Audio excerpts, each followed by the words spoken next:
High friends, welcome back to my channel. இன்றைக்கி நம்ம பார்க்க போகிற வீடியோ என்னென்னு பார்த்தீங்கன்னா, நாளை யுகாதி 2026. இந்த விஷயங்களை செய்ய மறந்துடாதீங்க. வாங்க இன்னைக்கு அதை பற்றி தெரிஞ்சுக்கலாம். இந்தியாவில் கொண்டாடப்படும் மிக முக்கியமான பாரம்பரிய கலாச்சார பண்டிகையில் ஒன்று யுகாதி. வசந்த காலத்தின் துவக்கமாகவும் புதிய வாழ்க்கையின் அடையாளமாகவும் யுகாதி பண்டிகை கொண்டாடப்படுகிறது. இந்த புத்தாண்டு நாளில் சில விஷயங்களை கண்டிப்பாக செய்ய வேண்டும். இது யுகாதி பண்டிகையின் முழு பலனையும் பல நன்மைகளையும் நமக்கு தருவதாகும். யுகாதி என்ன செய்ய வேண்டும், யுகாதி பண்டிகையின் சிறப்புகள் என்ன என்பதை தான் இப்போது நாம் பார்க்க போகிறோம்.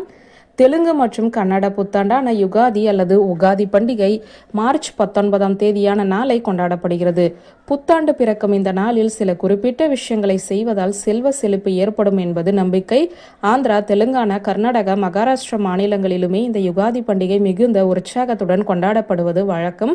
இருந்தாலுமே ஒவ்வொரு மாநிலத்திலும் தங்களின் பாரம்பரிய முறைப்படி மாறுபட்ட விதங்களில் இந்த யுகாதி பண்டிகை கொண்டாடப்படுகிறோம்.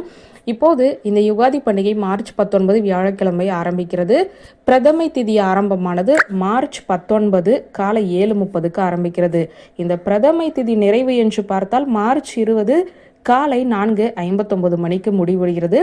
சைத்திர மாதத்தில் வரும் பிரதமை திதியில் யுகாதி பண்டிகை அனுசரிக்கப்படுகிறது.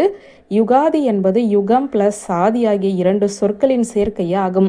அதாவது யுகம் தோன்றிய நாள் என்பது இதற்கு பொருள். புராணங்களின்படி பிரம்மதேவர் இந்த நாளில்தான் பிரபஞ்சத்தை படைக்க துவங்கினார் என நம்பப்படுகிறது. யுகாதியை இந்து புத்தாண்டாக வட இந்தியாவில் கொண்டாடுவது உண்டு.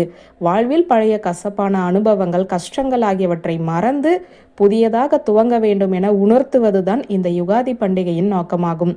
திருப்பதி, ஸ்ரீசைலம் போன்ற தலங்களில் இந்த நாளில் சென்று சாமி தரிசனம் செய்வது சிறப்பு. வீட்டை சுத்தம் செய்து வண்ண வண்ண கோலங்கள், தோரணங்கள், பூக்கள் ஆகியவற்றால் அலங்கரிக்க வேண்டும். வீட்டின் நிலைவாசலில் மாவிலை தோரணம் கட்ட வேண்டும். இது மங்களங்களை வீட்டிற்கு அழைக்கும் ஒரு சிறந்த செயலாகும். சூரிய உதயத்திற்கு முன்பு எழுந்து புதிய ஆடைகளை அணிந்து மகிழ்ச்சி மற்றும் செழிப்பை வரவேற்கும் வகையில் சிறப்பு பூஜைகளை செய்து வழிபட வேண்டும். யுகாதி என்று மறக்காமல் பச்சடி செய்து அனைவருக்குமே பரிமாற வேண்டும். முதலில் யுகாதி பச்சடியை சாப்பிட்ட பிறகே மற்ற உணவுகளை சாப்பிட வேண்டும். யுகாதி பச்சடி என்பது 6 வகையான சுவைகளை கொண்டதாகும். யுகாதி அன்று கண்டிப்பாக செய்ய வேண்டிய மற்றொரு விஷயம் பஞ்சாங்கம் படிப்பது. இந்த நாளில் பஞ்சாங்கம் படிப்பதும் கேட்பதும் ரொம்ப சிறப்பானது. அதாவது இந்த யுகாதி பண்டிகை என்று சொல்ல வேண்டிய ஒரு மந்திரம் இருக்குதுங்க. புத்தாண்டின் துவக்க நாள் என்பதால் யுகாதி என்று ஓம் நமோ நாராயணாய அல்லது ஓம் நமோ பகவதே வாசுதேவாய போன்ற மந்திரங்களை உச்சரிப்பது மிகவும் சிறப்பானது. இது ஆரோக்கியம், அமைதி மற்றும் நேர்மறை ஆற்றல்களை தரும்.